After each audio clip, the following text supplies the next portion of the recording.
প্রিয় ছাত্রছাত্রীরা, welcome to the Phoenix. তো প্রথমে যে কথা বলবো সেটা হচ্ছে, বেশ কয়েকদিন ধরে আমি তোমাদের সাথে বিভিন্ন বিষয় নিয়ে আলোচনা করছি এবং তার মধ্যে সমাজ তোমাদের সবথেকে গুরুত্বপূর্ণ বিষয়। তোমাদের যেমন মাধ্যমিক স্তরে সমাজ কাজে লাগবে, ঠিক তেমনি ভবিষ্যতে কম্পিটিটিভ পরীক্ষার জন্য সমাজ কাজে লাগবে। আজকে সমাজের একটা ভাগ নিয়ে আমি তোমাদের সাথে কথা বলবো, যার নাম হচ্ছে তৎপুরুষ সমাস। অর্থাৎ সমাসের আরেকটি ভাগ আজকে আমি আলোচনা করব, যার নাম হচ্ছে তৎপুরুষ সমাস। তৎপুরুষ সমাসের এর আগের দিন তোমরা পেয়েছিলে দ্বন্দ্ব সমাস, আজকে আমি তৎপুরুষ সমাস নিয়ে তোমাদের সাথে কথা বলছি। দেখো, তৎপুরুষ সমাস, এই ওয়ার্ডে তৎ মানে কি? তৎ মানে হচ্ছে সেই, আর পুরুষ মানে কি? ব্যক্তি বা পুরুষ। তৎপুরুষ সেই পুরুষ বা সেই ব্যক্তি, তৎপুরুষ। তৎপুরুষ শব্দের ব্যুৎপত্তিগত অর্থ হলো সেই পুরুষ, অর্থাৎ তৎ যুক্ত পু যুক্ত উস ইকুয়ালস টু তৎপুরুষ। অর্থাৎ তৎপুরুষ যদি আমরা দেখি, তৎ যুক্ত পু যুক্ত উস, তৎপুরুষ। তৎপুরুষ মানে সেই পুরুষ। তাহলে তৎপুরুষ শব্দের ব্যুৎপত্তিগত অর্থ হলো সেই পুরুষ। যে সমাসের ব্যাসবাক্যে পূর্বপদের সঙ্গে কারক বা অকারক, বিভক্তি বা বিভক্তি সহ অনুসর্গ থাকে, কিন্তু সমাসবদ্ধ পদে সেই বিভক্তি বা অনুসর্গ লোপ পায় এবং পরপদের অর্থ প্রাধান্য পায়, তাকে বলা হয় তৎপুরুষ সমাস। অর্থাৎ তৎপুরুষ সমাসে পূর্বপদের যে বিভক্তি, সেটা তোমার যখন সমাসবদ্ধ পদ হয় তখন সেখানে লোপ পায়, কিন্তু পরপদের অর্থ প্রাধান্য পায়। যেমন ধরো, আমি তোমাকে একটা উদাহরণ দিই, তাহলে বুঝতে পারবে। ধরো, মাথায় ব্যথা, একটা উদাহরণ। তাহলে মাথা, এটা পূর্বপদ, এটা পরপদ। তাহলে পূর্বপদ এটা অন্তঃস্থ বিভক্তি, যখন এটা ব্যাস বাক্য করছো তখন হয়ে গেল মাথা ব্যথা। তাহলে বিভক্তি, যে অন্তঃস্থ পূর্বপদের বিভক্তি লোপ পেল, আর প্রাধান্য পাচ্ছে কি? ব্যথা। কোথায় ব্যথা? মাথায় ব্যথা। এটাকে আমরা বলছি মূলত তৎপুরুষ সমাস। তৎপুরুষ সমাসের ব্যাসবাক্য গঠনের সময় অর্থ অনুযায়ী পূর্বপদে বিভিন্ন বিভক্তি বা বিভিন্ন বিভক্তি স্থানীয় অনুসর্গ যোগ হয়। এক কথায় বলা যেতে পারে, তুমি যদি কারক বিভক্তি করতে পারো তাহলে কিন্তু তৎপুরুষ সমাসের ভাগগুলো তুমি কিন্তু খুব সহজে করতে পারবে। তৎপুরুষের প্রথম ভাগে আসি। তৎপুরুষের বিভিন্ন ভাগ আছে, তার মধ্যে প্রথম ভাগে আসি। তৎপুরুষ সমাসের প্রথম ভাগ হচ্ছে কর্ম তৎপুরুষ। দেখো, কর্ম তৎপুরুষ। কর্ম তৎপুরুষ তোমার মনে আছে নিশ্চয়ই, তোমরা যারা কারক বিভক্তি জানো, কর্মকারক অনুসারী কর্ম তৎপুরুষ হয়। যেমন ধরো, কর্মকারক কেন হয়? কি বা কাকে দিয়ে প্রশ্ন করলে কর্মকারক হয়?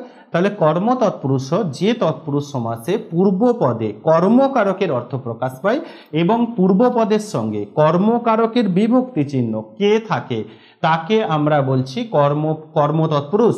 যেমন একটা উদাহরণ দেখো, লোককে দেখানো, লোককে দেখানো। তাহলে লোককে দেখানো, এই যে লোককে, কে বিভক্তি আছে, সমান হয়ে গেল কি? লোক দেখানো। লোক দেখানো, এটা হচ্ছে কর্ম তৎপুরুষের উদাহরণ। তাহলে যে কে বিভক্তি আছে, কে বিভক্তি কোথায়? কর্মে।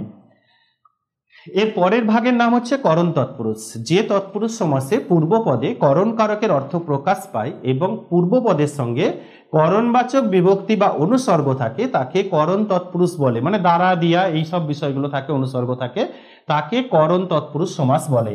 তাহলে পরের ভাগের নাম কি? করণ তৎপুরুষ। করণ তৎপুরুষ কি অনুসারী হয়? করণ কারক অনুসারী হয়। যেমন একটা উদাহরণ দিলে বুঝতে পারবে। আমি বললাম মধু মাখা, তাহলে মধু দিয়ে মাখা, মধু দিয়ে মাখা ইকুয়ালস টু কি হচ্ছে? মধু মাখা। এই দিয়েটা হচ্ছে করণবাচক অনুসর্গ। এরপরে অনুসর্গের মূলত তৎপুরুষ সমাসের আর একটা উদাহরণ হচ্ছে নিমিত্ত তৎপুরুষ। নিমিত্ত ভাগ একটা, নিমিত্ত তৎপুরুষ। আমি আগেই বলেছি, দেখো এই যে কর্ম, করণ, নিমিত্ত, এগুলো কোথায় আছে? এইগুলো কারকের একটা ভাগ। অর্থাৎ নিমিত্ত তৎপুরুষ যে তৎপুরুষ সমাসের পূর্বপদে নিমিত্ত, উদ্দেশ্য, জন্য প্রভৃতি নিমিত্তবাচক অনুসর্গ থাকে, তাকে নিমিত্ত তৎপুরুষ বলে। যেমন আমি বললাম লোকের জন্য হিত, লোকের জন্য হিত, এটাকে আমরা কি বলছি? লোকহিত। লোকের জন্য হিত, তাহলে জন্য অনুসর্গ, নিমিত্ত কারক, অর্থাৎ নিমিত্ত কারকের অনুসারী হচ্ছে নিমিত্ত তৎপুরুষ। পরের একটি তৎপুরুষ সমাসের ভাগ হচ্ছে অপাদান তৎপুরুষ। অপাদান তৎপুরুষ যে তৎপুরুষ সমাসে পূর্বপদের অপাদান কারকের অর্থ প্রকাশ পায় এবং অপাদানবাচক বিভক্তি ও অনুসর্গ, যেমন হইতে, থেকে প্রভৃতি থাকে, তাকে আমরা অপাদান তৎপুরুষ বলছি। অপাদান তৎপুরুষ। অপাদান তৎপুরুষ কেন হয়?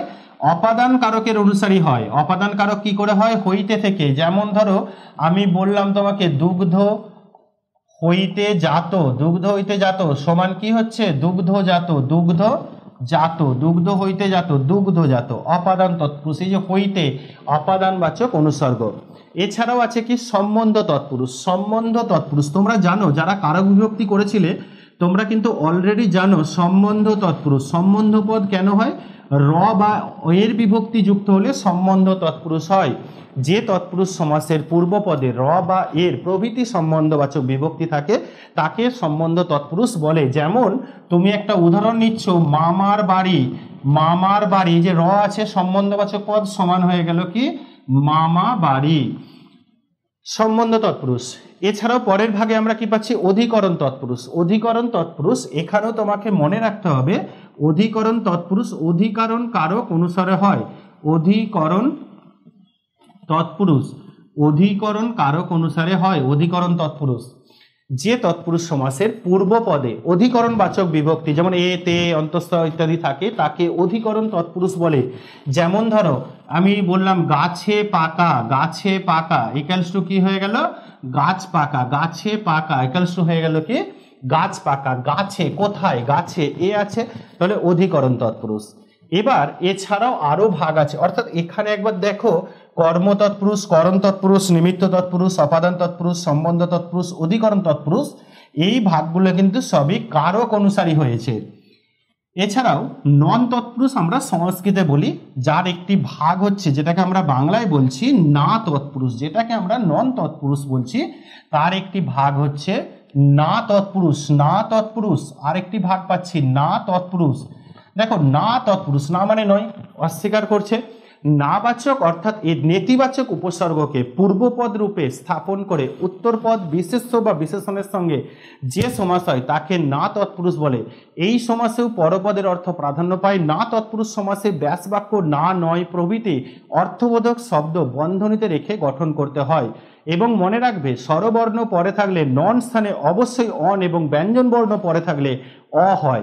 যেমন আমি একটা উদাহরণ দিই, না তৎপুরুষে অসময়, ধরো আমি সমাসবদ্ধ পদটা নিচ্ছি অসময়, তাহলে অসময় এটা যদি আমি দেখি অসময়, অসময় মানে নয় সময়, অর্থাৎ নয় আর সময়। তুমি অ লিখতে পারো ব্যাকেটে বা ব্যাকেটে নয় লিখে সময় লিখতে পারো। অস্বীকার করছে, সেই জন্য হচ্ছে না তৎপুরুষ বা নন তৎপুরুষ।